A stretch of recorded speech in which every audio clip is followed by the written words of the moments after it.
Sejam bem-vindos a mais um episódio do podcast O Local Mais Global. Este é um projeto promovido pelo Monte em parceria com o Agrupamento de Escolas de Arraelos e Agrupamento de Escolas de Mora.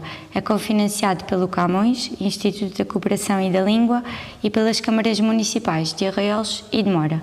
Hoje o nosso episódio foca-se na base de qualquer mudança real, a educação para a cidadania global. Vamos discutir como a educação é a receita fundamental para a transformação social, desde o nosso local até ao mundo. Para nos ajudar, temos connosco Mónica Santos Silva, do Instituto Marquês de Valflor, gestora de projetos de cidadania global e agente de transformação social. Contamos também com a presença dos alunos Afonso Pinto e Madalena Calhau, do nono B do Agrupamento de Escolas de Mora. Muito obrigada a todos por estarem aqui. Vamos começar com a Mónica. Como é que as tuas experiências te levam a acreditar que o contributo de cada um de nós pode tornar o mundo mais justo e mais sustentável em todos os lugares? Muito obrigada, antes de mais, pelo convite e pela oportunidade de estar aqui. Eu tenho tido a sorte nos últimos anos de conhecer e ter conhecido pessoas verdadeiramente inspiradoras e que trabalham em múltiplos contextos e de forma muito diferenciada, desde a erradicação da pobreza, a erradicação da fome, promoção da saúde, da educação, a igualdade de género, a saúde sexual e reprodutiva. E estas pessoas mostram-me, através da sua ação, que de facto podemos ter um mundo mais justo, mais digno e mais sustentável. Quando muitas pessoas se juntam, não é? E todas elas têm pequenas ações, é possível criar mudança. E também nós, quando falamos de dignidade da pessoa humana, quando defendemos os direitos humanos, quando defendemos a igualdade de género, quando acreditamos na democracia e no Estado de Direito, então também nós estamos a conseguir promover um mundo mais justo e mais digno.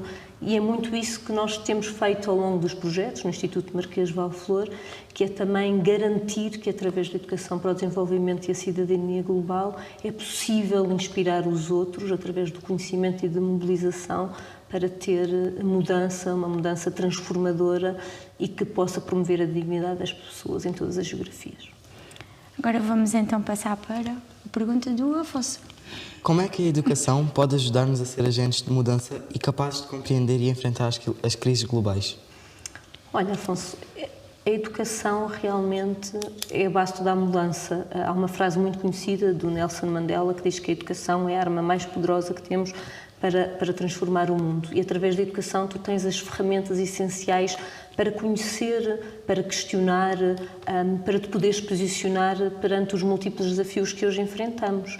É através da educação que tu podes, por exemplo, perceber que a fome, que é o maior problema solucionável do mundo, tem causas políticas, é fruto de decisões políticas. É através da educação que tu consegues ter uma interpretação crítica para perceber que muitos dos conflitos que a gente hoje assiste têm causas económicas.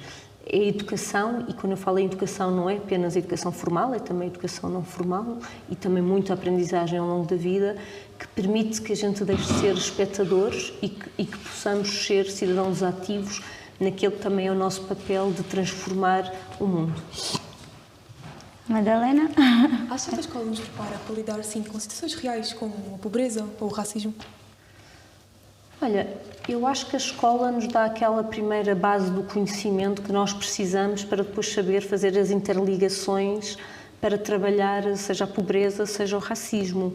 Acho que as escolas ainda têm um longo caminho a percorrer, mas realmente a escola permite ter essa base de conhecimento para exercitares o teu pensamento crítico, para poderes ter capacidade de argumentação, para recorreres a fontes de conhecimento fidedignas, porque o que se passa hoje é que há muitas notícias falsas que se espalham nas redes sociais e na escola dão-te essas bases de poderes ter outras fontes de análise, saberes onde é que reside o verdadeiro conhecimento e não estar só numa de achismo, que é muito fácil.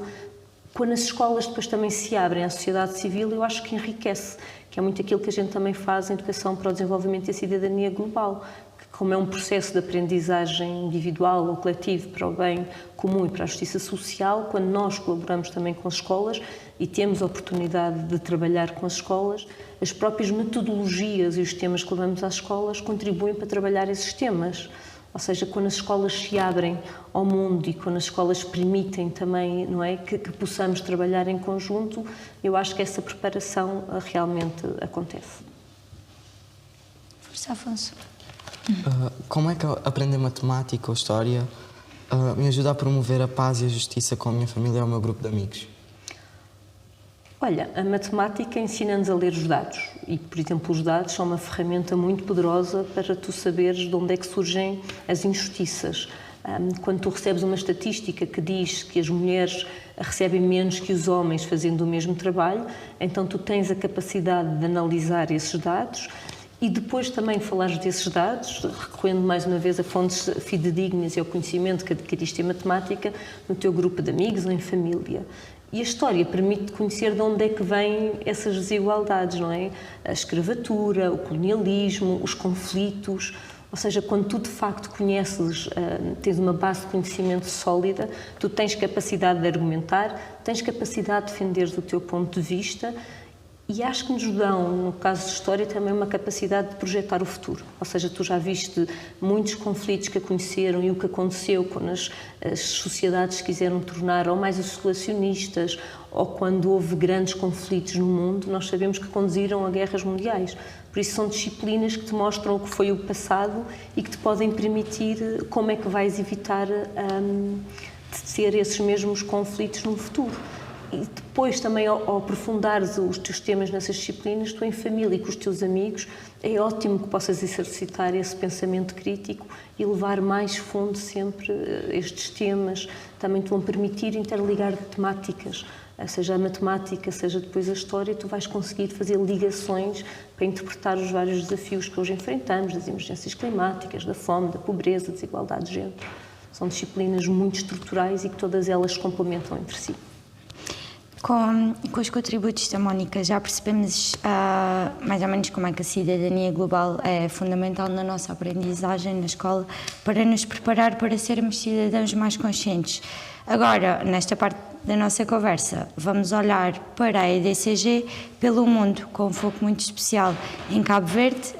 Vamos essencialmente perceber como é que os conceitos de cooperação internacional, direitos humanos e justiça social se aplicam em projetos num país tão próximo de nós. Madalena, força.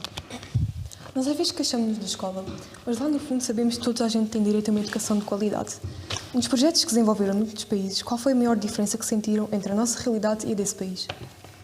Olha, começar por dizer que a educação é um direito humano e, como tal, é um direito universal. Depois, a diferença entre os países tem a ver, por exemplo, o Índice de Desenvolvimento Humano, que é uma medida criada pelas Nações Unidas e que permite aferir a qualidade de vida com foco na saúde, na educação e no rendimento. Portugal é um país com um índice de desenvolvimento humano muito elevado. Cabo Verde, por exemplo, tem o IDH considerado médio. E isso tem logo consequências a nível social e a nível económico. O que quer dizer que os desafios que os países considerados mais vulneráveis enfrentam são maiores. E a sua capacidade de resposta, obviamente, muitas vezes está comprometida. O rendimento é diferente, o acesso à educação é diferente, o acesso à saúde é diferente, é necessária muitas vezes mais formação também em termos de professores, mas dentro dos países também há muita desigualdade, ou seja, não é só entre países, não é no interior dos países. Também em Cabo Verde, e eu não sou especialista na temática de Cabo Verde, mas também em Cabo Verde há uma diferença entre as crianças que vêm no interior, exatamente como aqui em Portugal, e as crianças que estão, por exemplo, no litoral, ou as crianças que estão na cidade.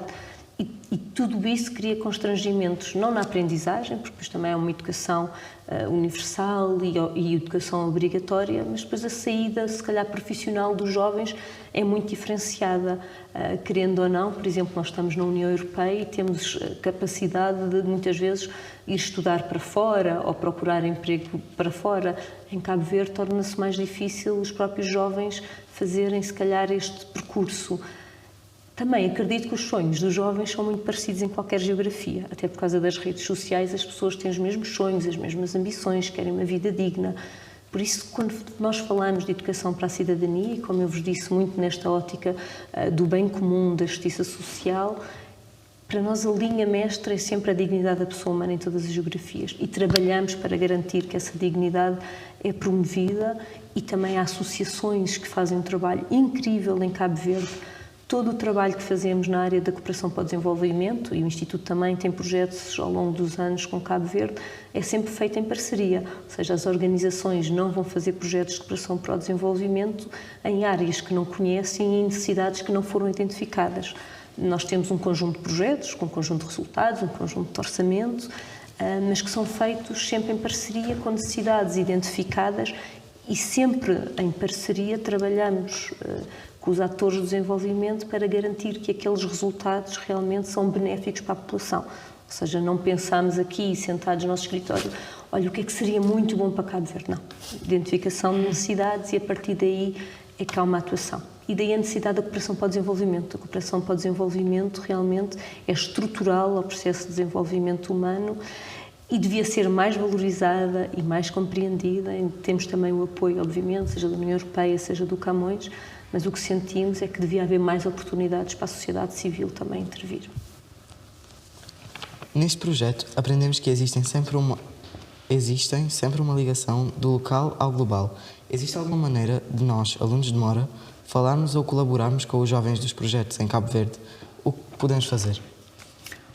Olha, como eu disse, as próprias redes sociais, não é? A globalização do conhecimento tornou possível novas formas de colaboração.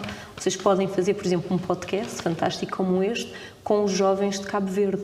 Vocês podem desafiar os jovens a fazer pequenos vídeos em que eles relatam como é o seu dia-a-dia ou como é que eles veem o mundo, qual é a perspectiva que eles têm do que é a igualdade de género, quais são os desafios que eles veem de emergência climática que podem ser diferenciados. E esta partilha é relativamente fácil. Eu tive curiosidade de ver com quem Mora, por exemplo, era geminada. Eu não encontrei com nenhuma geminação com municípios em Cabo Verde, mas depois os jovens também podem isto, não é? Aquilo que a gente chama de advocacy. Vocês podem pedir à vossa presidência de Câmara se na base de alguma identificação comum ou alguma ponte cultural se pode fazer uma geminação ou algum projeto ou algum acordo com um município ou com uma escola de Cabo Verde, que vocês possam fazer esta troca de experiências, que será uma mais-valia tanto para os jovens aqui como para os jovens em Cabo Verde.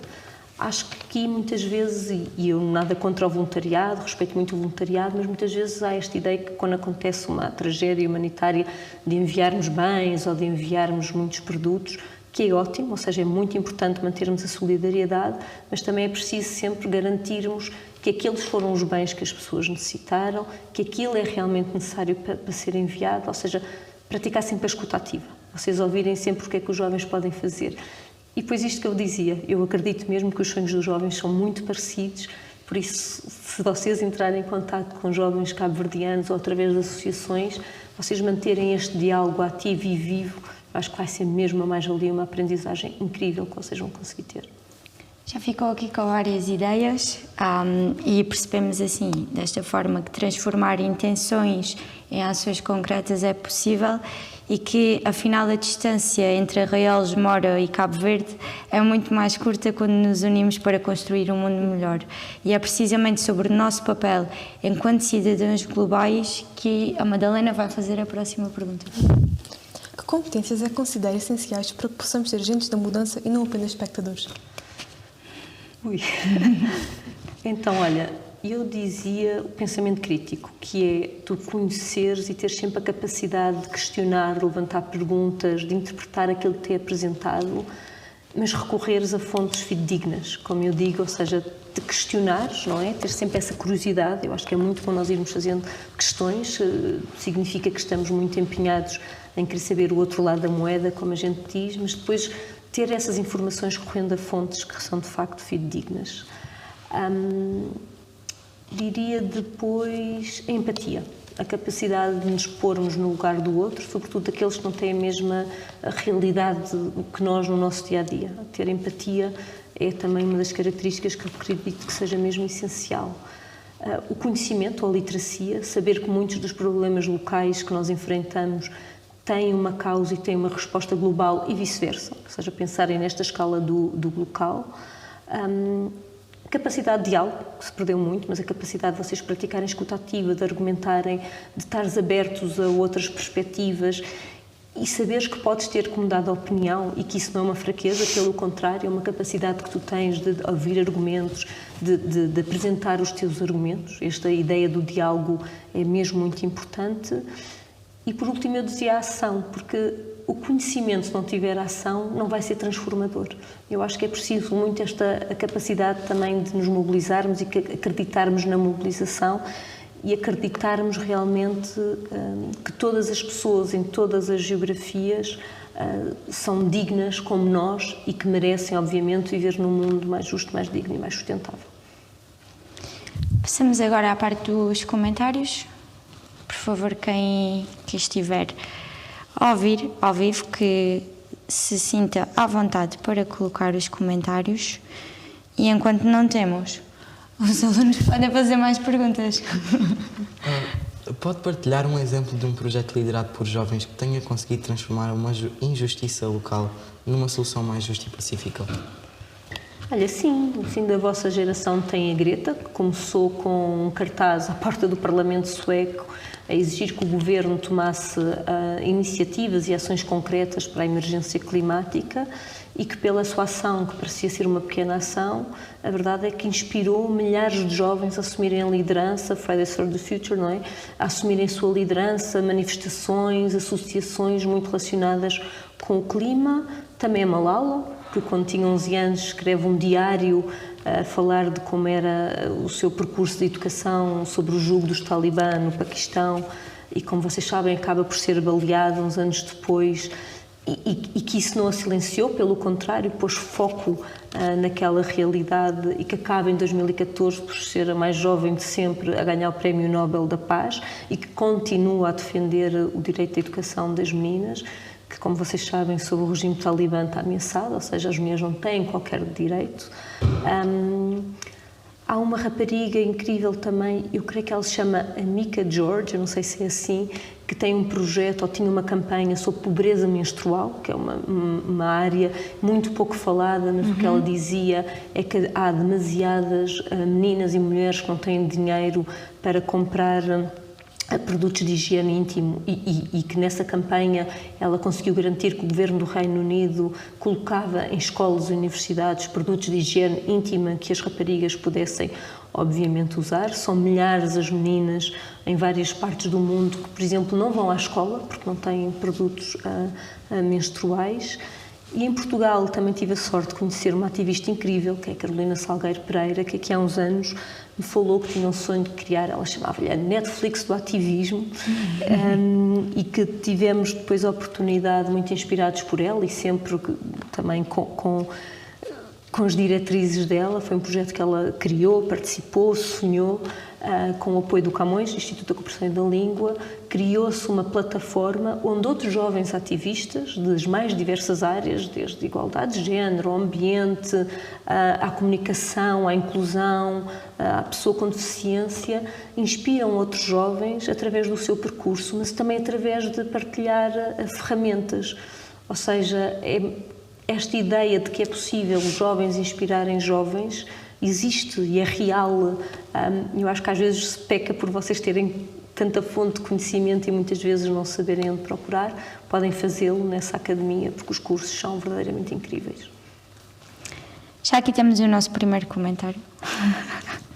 Qual é o primeiro passo ou a ação mais simples que qualquer um de nós pode começar hoje mesmo na nossa rotina diária para sermos melhores cidadãos globais? Eu diria que a empatia, passa sempre pela empatia, promovermos a dignidade da pessoa humana e começarmos por acreditar que as pessoas em qualquer lugar merecem uma vida digna. Eu creio que, não sei se foi hoje, foi ontem que saiu o relatório da Organização Internacional de Migrações, que diz que só 3,7% das pessoas é que migram. E então contrariar esta narrativa que estamos a ser invadidos e que as pessoas vêm aqui roubar os nossos empregos e que vêm para a nossa segurança social. Ou seja, quando nós temos empatia pelo próximo, nós sabemos que ninguém sai de sua casa e abandona a sua família se não for por querer uma vida melhor. Ou como falávamos no início desta conversa, porque há migrações forçadas, não é? Seja pelo clima, seja pelo conflito. Então esta empatia e este respeito pela dignidade humana, eu acho que é o passo número 1. seguido do passo número 2, que é verem onde é que podem ir, não é? Procurar mais informação, ou procurar associações, ou começarem eles próprios, num grupo de amigos, numa comunidade, tentar fazer alguma ação que não existe em ações pequenas. Como eu disse, quando várias pessoas se juntam com ações pequenas, conseguem grandes transformações. Exatamente. Madalena, queres fazer a tua pergunta? Sim. Quais são os maiores obstáculos para incluir mais temas, como direitos humanos e justiça social, nos currículos escolares? Olha, eu sinto que há uma grande pressão nos currículos para acabarmos as matérias, para os exames, para as médias, e apesar de haver professores fantásticos que fazem um trabalho incrível para tentarem pôr estes temas, a verdade é que muitas vezes não os conseguem porque há toda esta pressão e a pressão burocrática. Há depois em algumas disciplinas, como devia ser o caso da disciplina para a cidadania, onde estes temas deviam estar, mas eu acredito que transversalmente tu podes falar destes temas. Tu podes estar a falar de direitos humanos em português, tu podes estar a falar de desigualdade nas disciplinas de matemática, tu podes estar a falar também de causas profundas de desigualdade na disciplina de história, mas acho que é muito importante a escola ter esta capacidade de se abrir. E muitas vezes os professores também acham que quando nós estamos a falar de direitos humanos, e vocês já ouviram falar disso, há sempre esta ideia que estamos a levar a política para dentro das escolas, ou que estamos a falar com as criancinhas sobre temas que não são de criancinhas. Tudo o que for de direitos humanos são temas para os jovens, são temas para as crianças. As crianças e os jovens conhecerem os direitos humanos, saberem os seus direitos e os seus deveres e respeitarem o outro, devia ser aquilo que é a base da nossa educação. Por isso, nós, atores da sociedade civil, e falo aqui também por mim, terei sempre muita dificuldade quando as pessoas acham que não é nas escolas e não é nas crianças e que não é nos jovens que devemos apostar e defender os direitos humanos. Por isso, acho que o obstáculo é muito esse. Às vezes, o desconhecimento das escolas, não saberem quem são os atores de desenvolvimento que vão, obviamente, convidar, e depois também o peso. Há muita matéria, provavelmente, muito cansaço, muita burocracia, e os jovens também podem exigir, ou pelo menos solicitar aos professores, muitas vezes, que abordem mais estes temas, ou que falem mais sobre estes temas.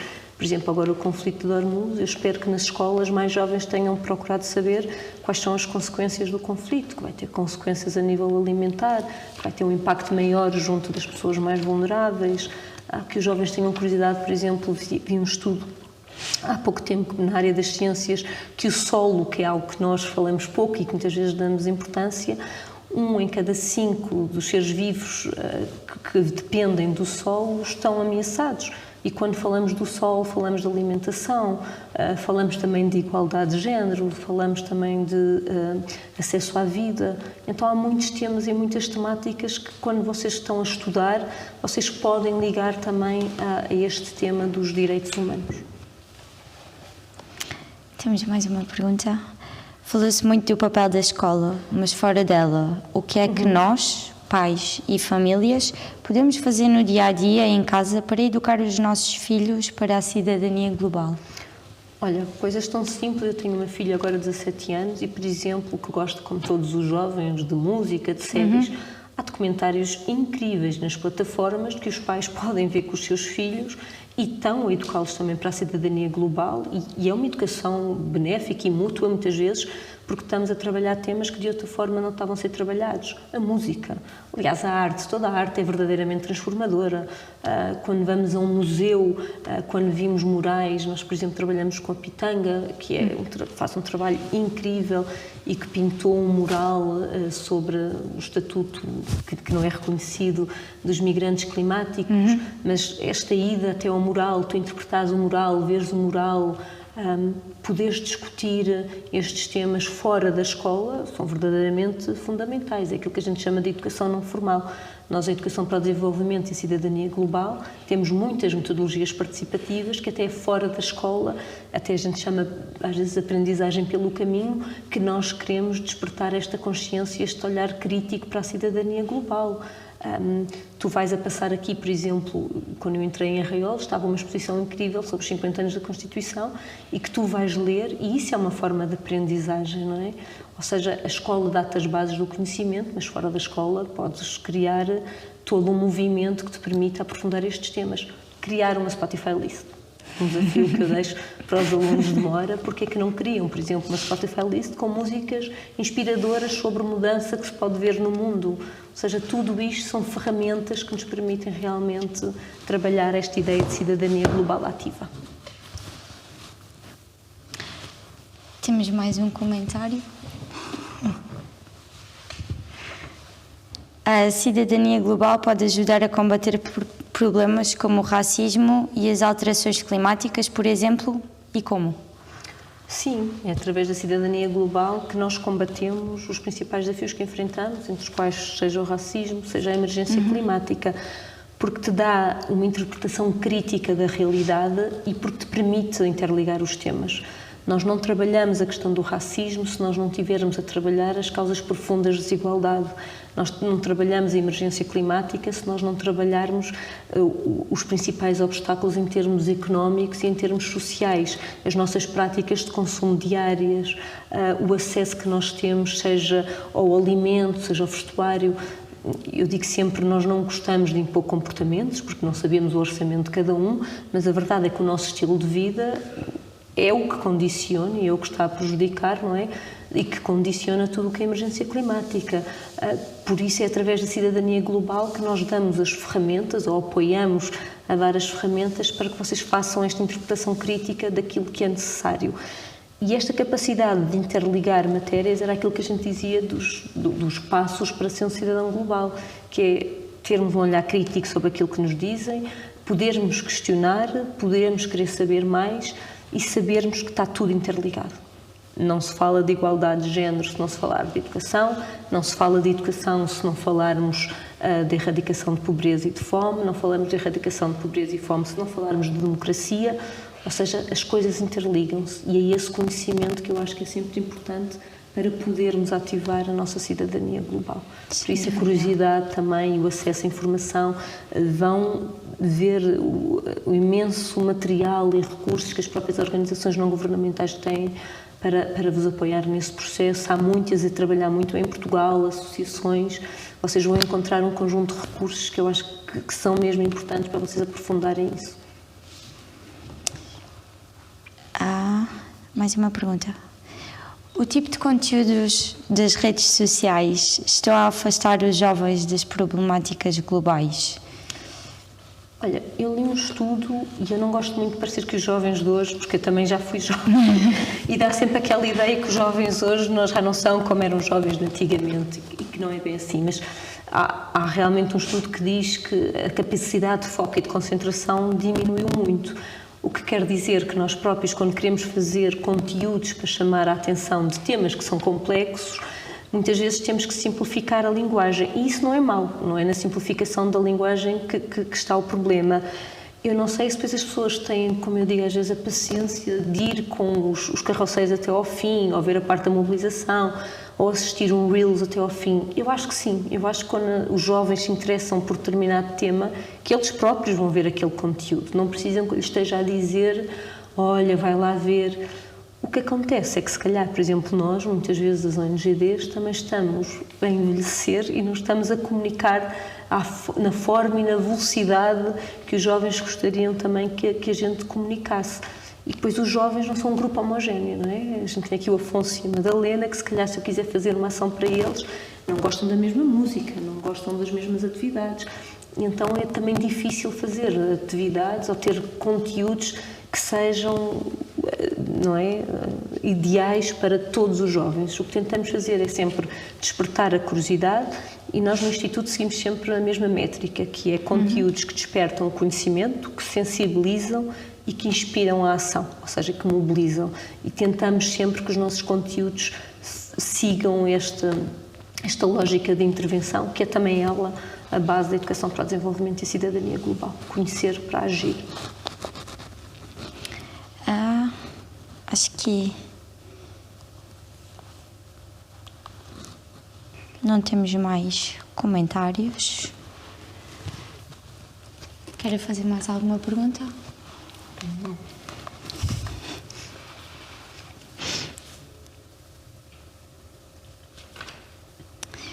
Afinal temos. Fora? Eles estão a ir chegando. Até que ponto somos responsáveis pelos problemas que acontecem noutras partes do mundo e como podemos ser cidadãos globais sem perder a nossa própria identidade e cultura? Olha, esta ideia da responsabilização, eu acho que não se deve... Por um lado, não somos isentos da responsabilização pelo nosso estilo de vida, não é? A verdade é que os nossos estilos de vida provocam, e já sabemos que é pela ação humana, que a emergência climática que hoje assistimos, não é? Já não há dúvidas que vivemos sob um estado de emergência climática. Não devemos pôr esse peso sobre as pessoas, porque é sobretudo os Estados que eu sinto que devem tomar ação, mas se as pessoas não exercerem o seu poder de influência sobre os Estados, muitos Estados acabam por não querer tomar essa decisão. E se acreditamos na dignidade da pessoa humana em todas as geografias, então queremos saber do que se passa com as pessoas ao redor do mundo. Até porque são, geralmente, as pessoas que menos contribuíram para a emergência climática, aquelas que mais sofrem os efeitos das emergências climáticas. Ciclones, tempestades, secas... Isso não quer dizer que termos empatia com os outros, que a gente não tenha empatia também a nível local. Pelo contrário, nós vimos a tempestade Kristen, que foi terrível, e sabemos os impactos que as pessoas têm, sabemos de casos de situação de seca também, muito generalizados em Portugal, os fogos, os incêndios, todos os anos, não é? Arde florestas, não é? Em Portugal, e obviamente temos de ser solidários com essas comunidades e com essas pessoas. Isso não quer dizer que a gente não veja, por exemplo, em Moçambique, os ciclones, as cheias que se passam, seja no Paquistão, a fome generalizada também muitas vezes em alguns países africanos por causa da seca extrema. E se deixarmos de ter empatia com estas pessoas, então não acreditamos verdadeiramente na dignidade da pessoa humana e não defendemos os direitos humanos, porque não pode ser só para uns, dizer, sim, vou-me só preocupar aqui com arraiolos ou com Mora. Não, porque os problemas locais têm causas e as soluções são globais e vice-versa. Não há nada que se passe em Mora nem em Arraiolos que não se passe também nas outras partes do mundo. Claro que as soluções vão ser diferenciadas, mas às vezes podemos nos inspirar até por outras soluções de outros jovens. Há pessoas a fazer coisas incríveis, voltar muito àquilo também que é o conhecimento, à ideia de comunidades, à ideia da resiliência. Mas gostava muito também que não tivessem esse peso da responsabilidade só sobre nós. Eu acho que podemos ter o peso de querer agir e de pedir responsabilidades, porque é uma coisa que nós em Portugal não fazemos muito, que é aquilo que a gente chama de advocacia, que é pedir ao Governo, à Câmara, à Junta, ao que for, que faça mais, que nos dê mais respostas. E pedir responsabilidades não é mau, é querer sabermos, por exemplo, o que é que a pessoa pensa sobre aquele assunto, qual é o posicionamento, o que é que vai fazer. É bom, é muito bom nós sabermos que medidas é que vão ser tomadas, e claro que cada um de nós tem uma identidade local, tem depois uma identidade nacional, mas isso não faz com que não tenhamos empatia pelos cidadãos ao redor do mundo. Exatamente. Creio que finalizamos. Não há mais nenhuma pergunta. Chegamos ao fim de mais um episódio, finalizadas as perguntas. Hoje ficou claro que a educação para a cidadania global não é apenas um conceito, mas sim uma ferramenta de transformação social. Percebemos que ser um cidadão global exige consciência, empatia, falámos muito, e acima de tudo exige que saibamos construir pontes entre o nosso local e outras realidades. E face aos desafios globais que enfrentamos, é cada vez mais urgente incluir estes temas no currículo escolar e aprender como a cooperação internacional pode criar oportunidades reais de desenvolvimento sustentável. Esperamos que este episódio ajude-nos a refletir sobre o impacto de cada um de nós no mundo e que os exemplos que nos chegam das ilhas de Cabo Verde e de outras partes do país, como é lógico, inspirem todos a transformar intenções em ações, porque a cidadania começa na capacidade de reconhecer a nossa responsabilidade com o bem-estar do outro, independentemente da distância. Agradecemos muito à Mónica por nos ajudar a descomplicar estes temas e por partilhar a sua vasta experiência. Um agradecimento também muito especial aos alunos e à turma do 9B da Escola de Mora e aos professores que os acompanham, e também à Câmara Municipal de Arraiolos e ao Centro Interpretativo do Tapete de Arraiolos. No próximo episódio, o último deste ano letivo, vamos celebrar a interculturalidade e entender como as nossas diferenças contribuem para sociedades mais unidas. Siga o projeto no Instagram e no TikTok. Vemo-nos dia 25 de maio.